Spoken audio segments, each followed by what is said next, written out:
Tonight, is Australia's population out of control? We'll ask the Prime Minister live in studio.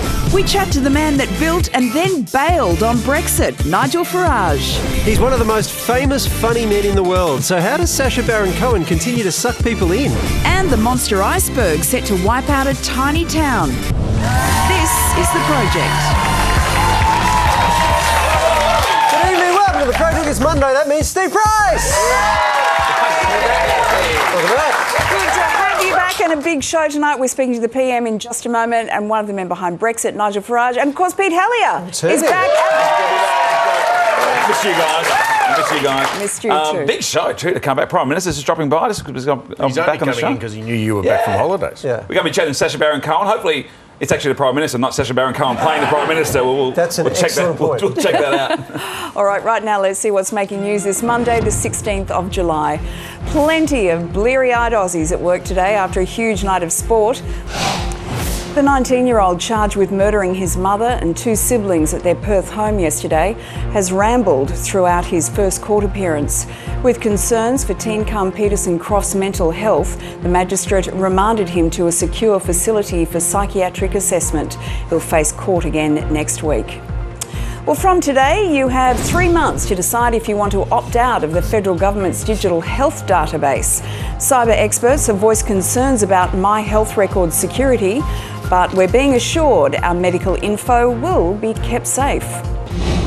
And here to tell us why she'll be opting out is News Corp's Tori Shepherd. So, Tori, what's so bad about having one centralised system for medical professionals to access our health records? Just one easy place for everyone to go through to access all your data. I can't see the problem at all. I tried to opt out today, but there was a glitch in the website, so I couldn't. And then when the website was fixed, it showed that I already had a record, which I don't remember creating. All right, Tori, thanks a lot. Thanks, guys. All right, well, a new study has found children who have fewer toys enjoy better quality playtime. Researchers also say they're less distracted than kids who have more toys to play with. I blame Santa. Oh. No, because Santa doesn't buy from Toys R Us. Santa has elves and whatever, and just dispensing them, and now the kids don't know how to play. Lisa, you used to have cupboards full of toys at home when your three children were younger. I was kind of shocked how much you accumulate and the amount you then give to, Vinnie's or the Smith family. I mean, you want them to be recycled and other kids to enjoy them, but it is terrifying how much you accumulate. Nowadays, we just had wooden sticks to make out the rifles. Really? Something like that. Had they invented wood? Had they said? Well, in 2002, the government predicted our population would hit 25 million about 20 years from now. Well, it looks like we may reach that number next month. And it's got some asking, is migration out of control? Fewer than 163,000 migrated to Australia over the past year, 20,000 fewer migrants than the year before, and well under the 190,000 cap. So if migration is as low as it's been in years, do we really need to cut it further? Well, here to sit down and have a talk about it is the Prime Minister, Malcolm Turnbull. Good evening. Prime Minister, we're about to hit 25 million a couple of decades early. It does beg the question, has the government lost control of migration? Well, we're having more babies than we thought we'd have. So the immigration program is absolutely under control. It's a recruitment exercise where we seek to get the best and the brightest from the world. Categories you've just mentioned include things like students, and I think you said tourists. That's not part of population. So They are. In terms of your total population, that's the number of people that are in Australia at any given time. So when we say 25 million, that includes all the tourists? Everyone. Are you not a bit out of touch with the public sentiment on this, though? It seems that many politicians are unwilling to talk about migration. Well, I mean, just talking about it nasty. Out there in, crowded highways on the way to work every day, people are annoyed and angry, and they would like to hit the pause button. Well, Steve, the most important thing, if you've got inadequate infrastructure, is to build adequate infrastructure. Yes, we know you love news polls. 72% of voters support your immigration cull. Does that have you thinking about elections? Is there a date? Well, there's an election next year. Yep. It'll be before it won't be any later than the end of May. You nearly got him there, Pete. There's your headline right there. Back for a day, you already got the headline right there. Thank you, Prime Minister. That's it. Thank the Prime Minister for joining us, please. We've got to go to break. Sorry. Coming up, why is billionaire Elon Musk behaving like a spoilt brat? And what could be better than a live Muppet Arena show? What about a live Muppet Arena show with Kylie? You're watching The Project. When I go out, I wanna go out. Welcome back, watching The Project. The Sydney tree lopper who terrorised motorists with a chainsaw during a road rage attack in April has been jailed for 16 months. The terrifying incident was caught on dashcam. Ala El-Zien pleaded guilty to a fray. He'll miss the birth of his child because he must serve a 12-month non-parole period. All right, let's take a look at what's happening in the world of entertainment. Beyoncé and Jay-Z weren't about to be upstaged by anyone or anything in Paris, not even the World Cup final. Before the Carters took the stage, they threw a viewing party for French fans by broadcasting the game on the stadium's big screens. Jay-Z and Queen Bee even showed their support for the winning side, wearing the French jersey on stage. And momager Kris Jenner and big sis Kim Kardashian have come to the defence of Kylie Jenner after she copped a deluge of backlash for making Forbes magazine's list of the richest self-made women. Kim has hit back at the criticism, saying Kylie is self-made. We are all self-made. Kris Jenner has made it clear that her 20-year-old daughter knew she wanted to be a makeup mogul at an early age. She had a plan for Kylie Cosmetics when she was 17 and said, okay, Mom, I want you to sit down. I finally figured out what I want to do for the rest of my life. It's a fine line between self-made and selfie-made, isn't it? They both work for them. All right, break time. Stick around. Coming up, France grabs their second World Cup in history. We'll bring all the weird and the wonderful from the final. And the latest Sacha Baron Cohen pranks you need to see to believe. You're watching The Project.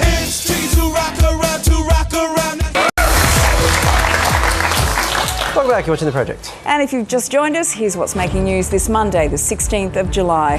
There have been renewed calls today for immigration to be cut as Australia's population zooms towards 25 million.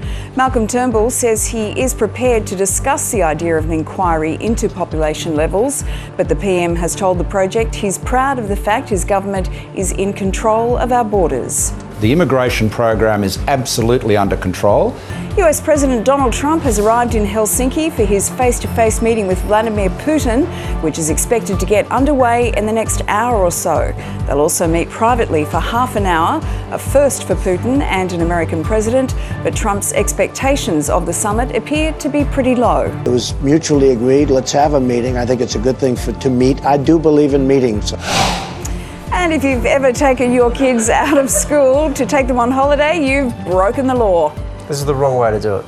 It's the wrong way to do it. What you got to do is you've got to give your kids advice on how to get suspended first. Yeah. And then it's perfectly legal. Perfectly legal. And usually the teachers encourage it, particularly if there's another culture that they're experiencing, because they feel that real on-the-ground experience is what, you know, the way that kids learn best. My kids love the culture in Noosa. They really did. They loved it.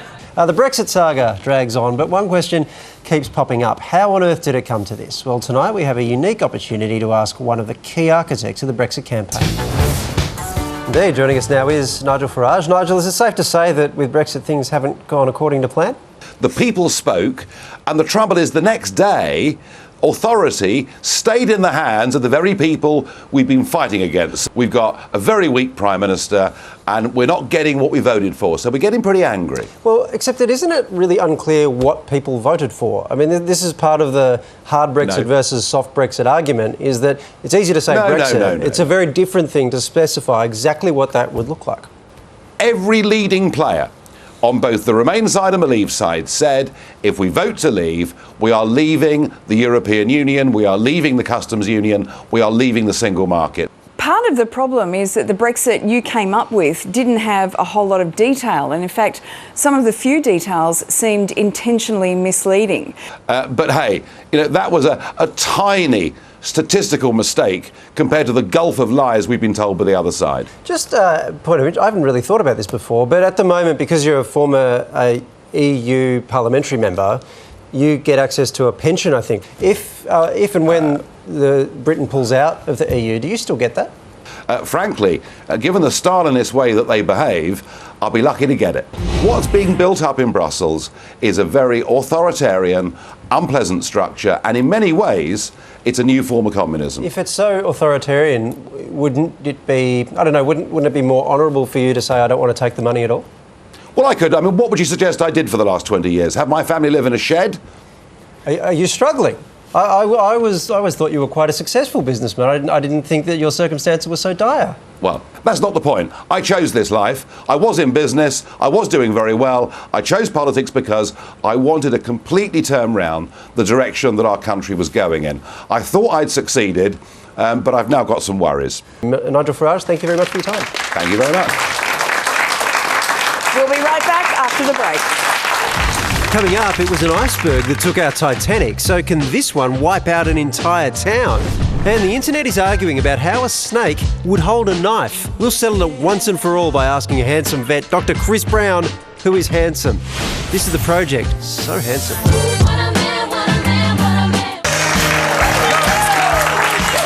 Welcome back. You're watching The Project. Let's have a look at what's on The Project tomorrow. She's become a worldwide phenomenon. Good opinion, mate. Tomorrow, Netflix comedy superstar Hannah Gadsby gets interviewed by comedy superstar Peter Hallier. Who has Netflix? Find out if she's really quitting comedy. I'm either going to have to be a hypocrite or an idiot. Tomorrow on The Project. It was a thrill to catch up with Hannah. She has exploded around the world. This special is unlike anything you've seen before. Great.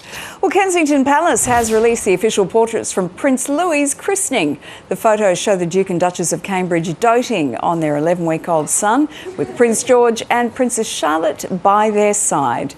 There are also a few family snaps with his royal grandparents and the Middletons. And a Victorian water authority is pleading with its customers to think twice about what they're flushing. Yarra Valley Water has spent more than $200,000 keeping its sewerage system free of fatbergs. Who would have thought you couldn't put wet wipes down a toilet? Because they're like toilet paper, really, aren't they?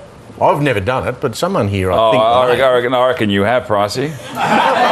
You guilty. Look at you. Look at you. Just start with the wet wipes. Now that I can't get a plastic bag thanks to Waleed from Coles, what do you think I'm going to do? Well, you can still get one. You just got to pay 15 cents until you learn how the system works, Pricey. Yeah, he's just going to have to discover other ways of destroying the planet. Now, speaking of bergs, an iceberg the size of a skyscraper has slowly drifted towards a tiny village in Greenland, forcing authorities to evacuate the town just in case part of it breaks off into the ocean, causing a giant tsunami that will swallow the town. No, seriously. So even though this latest iceberg looks pretty cool, it could be just the tip of the iceberg. Nice one, Wilkinson. Still got it. So what can locals do? Well, nothing really, because the iceberg has become lodged in the seabed, meaning it'll stay put unless the wind picks up and blows it away from the village. So between this iceberg and that fatberg from before... Have you forgotten me? We're one Whoopi Goldberg scandal away from a trifecta of bad berg news. Very lateral, Lisa, but I like it. Kenneth Elkier is a reporter. People freaking out. People are actually quite calm about it. And, of course, they are afraid, but big icebergs is not unusual in these areas like northern Greenland in Inuit. Well, you mentioned the threat of a tsunami. Are the police actually worried that that might happen? Well, the people that were evacuated early on in the week are still evacuated because the authorities believe there's a danger. Villagers who are desperate to go home might create a giant bonfire to melt this iceberg, or ask Elon Musk for some flamethrowers. I mean, he stepped in with the Thai cave rescue, right? So what could go wrong with that plan?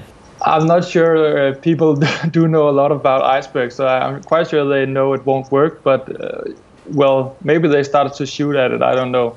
Whatever works. Kenneth, thank you very much for joining us tonight. Thank you. Told me to leave that village, I'd be very happy.